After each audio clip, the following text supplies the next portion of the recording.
Humor ini diceritakan putri bungsu Gus Dur, Inaya Wahid saat haul Gus Dur ke-10.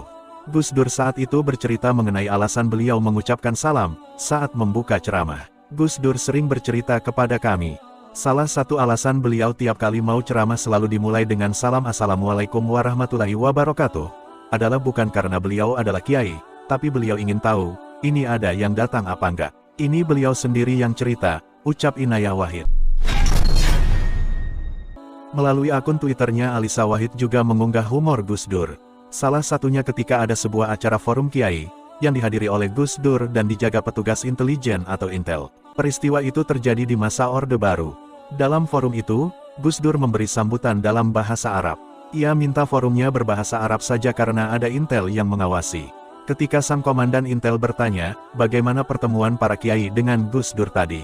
Intel yang tidak mengerti bahasa Arab itu menjawab, tidak ada diskusi dan mereka hanya saling mendoakan.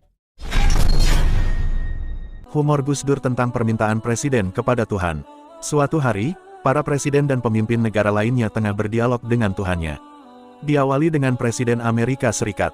Tuhan, kapan negara kami makmur? Tuhan jawab, 20 tahun lagi. Presiden AS menangis. Kemudian yang kedua dialog Presiden Prancis. Tuhan, kapan negara Prancis makmur? Tuhan menjawab, 25 tahun lagi. Mendengar jawaban Tuhan, Presiden Prancis juga menangis. Selanjutnya giliran Perdana Menteri Inggris. Tuhan, kapan negara Inggris bisa makmur? Tuhan menjawab, 20 tahun lagi. Presiden Inggris itu ikut juga menangis. Terakhir giliran Presiden keempat Republik Indonesia, yaitu Gus Dur. Tuhan, kapan negara Indonesia bisa makmur? Tanya Gus Dur. Tuhan tidak jawab. Ternyata bergantian, giliran Tuhan yang menangis. Humor tentang nasib Gus Dur dan supir Metro Mini di akhirat. Di pintu akhirat seorang malaikat menanyai seorang sopir Metro Mini. Apa kerjamu selama di dunia? Tanya malaikat itu. Saya sopir Metro Mini wahai malaikat. Lalu malaikat itu memberikan kamar yang mewah untuk sopir Metro tersebut dan peralatan yang terbuat dari emas. Lalu datang Gus Dur. Apa kerja kamu di dunia? Tanya malaikat kepada Gus Dur. Saya presiden dan juga juru dakwah. Lalu malaikat itu memberikan kamar yang kecil dan peralatan dari kayu. Melihat itu Gus Dur protes. Malaikat, kenapa kok saya yang presiden sekaligus juru dakwah mendapatkan yang lebih rendah dari seorang sopir Metro? Dengan tenang malaikat itu menjawab, begini Pak, pada saat Bapak ceramah, Bapak membuat orang-orang semua ngantuk dan tertidur, sehingga melupakan Tuhan. Sedangkan pada saat sopir Metro Mini mengemudi dengan ngebut, ia membuat orang-orang berdoa dan mengingat Tuhan. Salah satu kisah pertemuan Gus Dur dengan seorang kiai. Nama tokoh yang unik dan nyentrik itu adalah Kiai Wahab Sulang dari Rembang. Kiai ini tetap populer di kalangan pengikutnya, meskipun istrinya adalah anggota DPRD, termasuk yang paling asyik dan getol mengikuti acara-acara non-santri di pendopo kabupaten. Suatu hari istri Kiai Wahab Sulang mendapat bagian sepeda motor angsuran. Sang Kiai langsung menggunakan kendaraan itu. Akibatnya, dia menabrak sebuah rumah. Sepeda motornya rusak, dan dia sendiri luka-luka. Ketika Gus Dur bertanya, kenapa Kiai bisa nabrak begitu? Abis saya pakai rem kaki Gus. Jawab sang Kiai. Loh, bukankah memang rem kaki harus dipakai, Kiai? Timpal Gus Dur. Ya, tapi maksud saya bukan gitu. Saya mengerem hanya pakai kaki saja, karena belum tahu bagaimana dan di mana remnya. Kiai adalah sosok yang dijadikan teladan oleh umat dan murid-muridnya.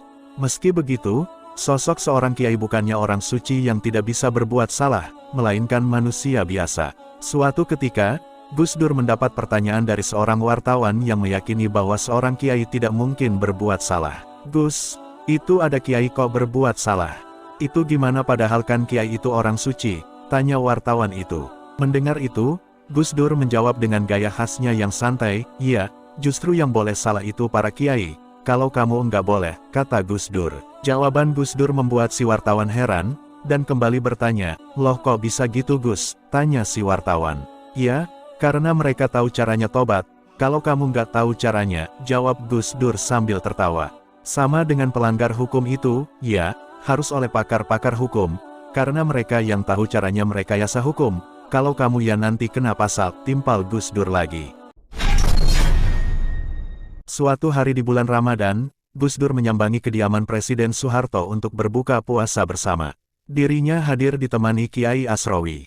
Usai berbuka dan salat maghrib, Gus Dur akan pergi ke tempat lain dan melewatkan waktu salat tarawih bersama. Pak Harto pun meminta kepada Gus Dur agar Kiai Asrowi tetap tinggal untuk memimpin salat tarawih bersama. Gus Dur pun mengiyakan permintaan Pak Harto tersebut. Namun, menurut Gus Dur, sang Kiai harus diberi penjelasan dulu apakah salat tarawih akan dilaksanakan dengan cara NU lama atau NU baru. Pak Harto pun bingung karena dirinya tak mengetahui perbedaan antara NU lama dan NU baru. Soeharto kemudian bertanya kepada Gus Dur, memang kalau NU lama gimana? Gus Dur menjawab, kalau NU lama, tarawih dan witirnya itu 23 rakaat.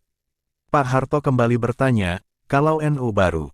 Dengan santainya Gus Dur menjawab, kalau NU baru diskon 60%, jadi tarawih sama witirnya cuma tinggal 11 rakaat. Humor Gus Dur saat ditanya soal demokrasi di era Orde Baru. Cerita ini bermula, setahun sebelum reformasi 1998. Saat itu, Gus Dur diundang oleh salah satu stasiun televisi swasta untuk membincang kualitas demokrasi di era Orde Baru. Gus, jika kemajuan demokrasi kita dianalogikan dengan menempuh perjalanan kereta api dari Jakarta ke Surabaya, kita sudah sampai di mana sekarang? Tanya sang wartawan. Kita sampai di Bekasi gitulah, kata Gus Dur enteng. Jawaban Gus Dur membuat sang reporter terperanjat. Bukan karena jawabannya, tetapi sang wartawan takut ada bayang-bayang penguasa akan marah. Karena kekhawatiran tersebut, sang wartawan berpikir untuk memangkas bagian tersebut jika wawancara tersebut tetap ingin ditayangkan. Itu artinya nggak jalan dong Gus, tanya wartawan tersebut. Iya, situ sudah tahu gitu, kok masih nanya? Seloro Gus Dur disambut tawa sang wartawan. Ketika menghadiri acara Muktamar ke-29 NU, tahun 1994 di pesantren Cipasung, Tasikmalaya.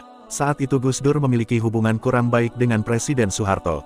Hal ini karena Gus Dur kerap melayangkan kritik, juga secara terbuka menentang rezim otoriter masa pemerintahan Pak Harto. Ketika Muktamar dibuka, Gus Dur tak boleh duduk mendampingi Pak Harto. Gus Dur disingkirkan ke deretan kursi paling belakang bersama Megawati kala itu. Setelah acara pembukaan selesai, Pak Harto istirahat di aula sedangkan Gus Dur tidak boleh masuk. Seketika itu para wartawan langsung mengerubungi Gus Dur sambil bertanya, Gus, nggak boleh dekat-dekat Presiden ya?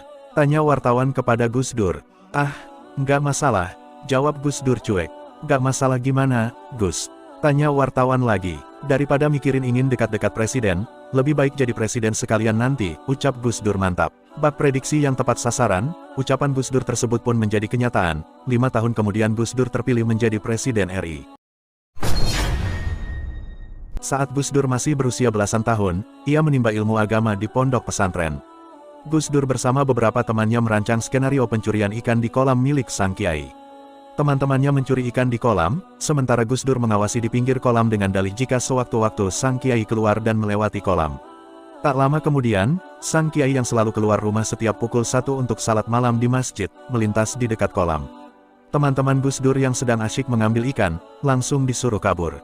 Sementara Gus Dur tetap berdiri di pinggir kolam dengan memegang ikan hasil curian. Tadi ikan milik Pak Kiai telah dicuri oleh santri-santri bengal dan saya berhasil mengusir mereka. Ikan hasil curiannya berhasil saya selamatkan, kata Gus Dur kepada sang kiai. Akhirnya sang kiai menghadiahkan ikan tersebut kepada Gus Dur. Ikan itu pun langsung dimasak dan dinikmati Gus Dur bersama teman-teman bengalnya. Dan ikan curian itu pun telah menjadi halal karena sudah dikasih sama pemiliknya. Beberapa bulan menjelang diadakannya pemilihan umum presiden dan wakil presiden, sejumlah partai politik sibuk kasakusuk dan bersafari menjajaki koalisi. Pemandangan para elit parpol tersebut sudah pasti mendapat banyak perhatian media. Gus Dur kala itu merupakan tokoh yang menjadi target utama wartawan untuk diwawancarai. Gus, menurut Anda untuk saat ini parpol mana yang memiliki peluang besar memenangkan pemilu presiden? Tanya para wartawan kepada Gus Dur. Yang menangnya yang dipilih mayoritas rakyat. Soalnya pemilihan sekarang kan dipilih langsung oleh rakyat. Kita lihat saja nanti, ujar Gus Dur enteng.